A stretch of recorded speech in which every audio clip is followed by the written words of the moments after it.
Hello बच्चों, स्वागत है आपका फिजिक्स की क्लास में। और हमारा चैप्टर नंबर 4 चल रहा था।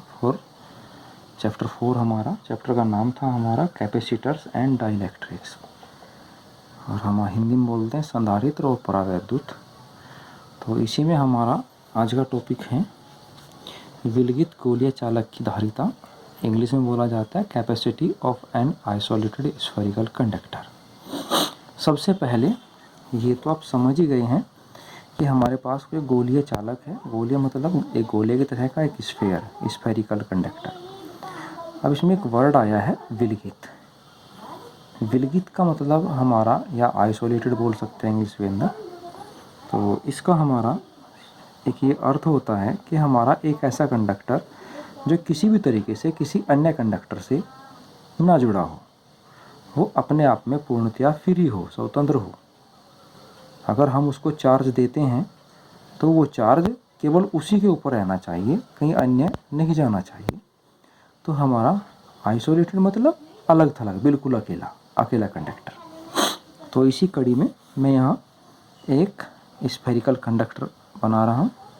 तो हम ये हमारा एक स्फेरिकल कंडक्टर है, और सपोज इस स्फेरिकल कंडक्टर का सेंटर पॉइंट O है और इसकी जो रेडियस है वो A है। Suppose we have A radius. और मैं क्या करता हूँ, मैं इसको प्लस Q चार्ज दे देता हूँ, और प्लस Q चार्ज इसकी सरफेस पर एक समान रूप से स्प्रेड हो जाता है, डिस्ट्रीब्यूट हो जाता है, वो फैल जाता है। ऐसा हम लोग यहाँ पर बोल सकते हैं।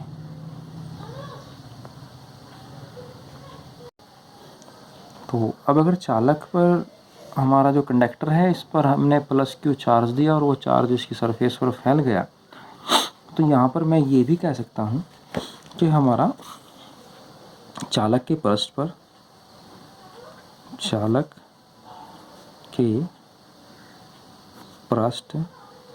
पर विभव हम लोग यहाँ बोल सकते हैं। और इंग्लिश के अंदर हम इसको लिख सकते हैं कि potential on surface of conductor.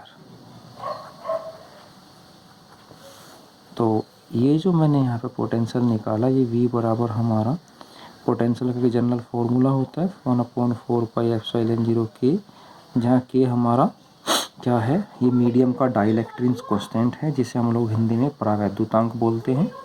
और ये उस मीडियम का है जिस मीडियम में हमारा ये कंडक्टर रखा हुआ है। मान लीजिए जैसे हमने अभी माना है कि हमारे पास कंडक्टर ये एयर में रखा हुआ है, तो ये एयर का डाइलेक्ट्रिक कांस्टेंट या परावैद्युतांक हो गया। तो उसके बाद हमारा फॉर्मूले में चार्ज ऊपर आ जाता है और नीचे इस स्फेरिकल कंडक्टर की रेडियस आ जाती है। तो ये हमारा इक्वेशन नंबर फर्स्ट इसको हम यहाँ पे कहते हैं। तो उसके बाद हम लोग चूँकि ये भी जानते हैं कि हमने इसको प्लस Q चार्ज दिया, और प्लस Q चार्ज देने पर हमारे इस कंडक्टर पर पोटेंशियल V जनरेट हो गया। तो अब हम इसकी कैपेसिटी निकालते हैं। तो मैं यहाँ लिख देता हूँ कि गोलीय चालक की धारिता, गोलीय चालक की धारिता, और इंग्लिश में भी इसको लिख दे रहा हूँ।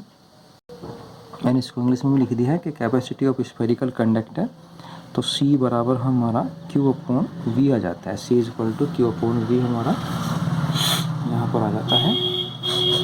तो इसमें उसके बाद हम लोग क्या करते हैं, C बराबर Q यहाँ ये रखा है, रह जाता है हमारा, और अपॉन ये V का फॉर्मूला हम लोग यहाँ पर रख देते हैं कि 1/4πε0K इंटू Q/A। आप सभी बच्चे मैथमेटिकली थोड़ा सा स्ट्रॉन्ग तो हैं ही। हम लोग करते क्या है, इसमें Q से Q को काट देते हैं, और हमारा C का एक नया फॉर्मूला C बराबर 4πε0K इंटू A, ये हमारा आ जाता है। तो इसका मतलब ये हो गया, ये फॉर्मूला कम से कम दो बातें बता रहा है। सबसे पहला हमारा कि किसी भी स्फेरिकल कंडक्टर की, पॉइंट नंबर फर्स्ट, किसी भी स्फेरिकल कंडक्टर की जो हमारी कैपेसिटी होती है वो डायरेक्टली प्रोपोर्शनल होती है डाइलेक्ट्रिक कांस्टेंट के, मतलब हमारा जो मीडियम है उस पर डिपेंड करती है।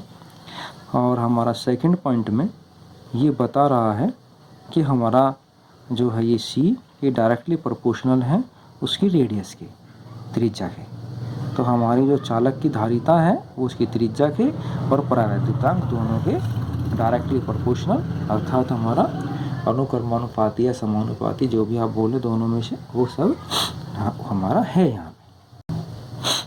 अब मैं यहाँ पे तीसरा केस ले लेता हूँ। मैं कहता हूँ यदि हमारा माध्यम वायु है, इंग्लिश में लिखेंगे कि if medium is air then के बराबर हमारा 1 हो जाता है। और जब आप के बराबर 1 यहाँ पर रखेंगे तो हमारा C डैश, इसको आप मान सकते हैं C डैश बराबर 4 पाई एप्सिलॉन 0 इंटू ए। हमारा एक नया फॉर्मूला यहाँ पे जनरेट हो गया। तो हमारी इक्वेशन नंबर सेकंड ये बोल लेते हैं और थर्ड ये बोल देते हैं। तो अगर मैं इक्वेशन सेकंड और थर्ड को आपस में कंपेयर करना चाहूँ तो हमारी एक नई यहाँ बात निकल के आती है। वो आती है कि C अपॉन C डैश बराबर के हमारा निकल के आता है। और हम लोग कह सकते हैं कि हमारा जो,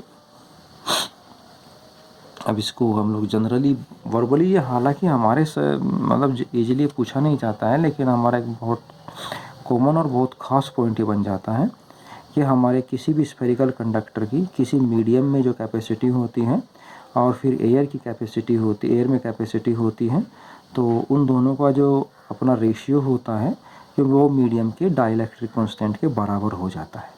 तो ये बहुत ख़ास पॉइंट बन जाता है एक नंबर के लिए हमारा। तो सभी ध्यान रखेंगे। इसी के साथ ये टॉपिक हमारा समाप्त होता है। और किसी भी समस्या के लिए मेरे पर्सनल नंबर पर आप जानकारी कर सकते हैं। धन्यवाद।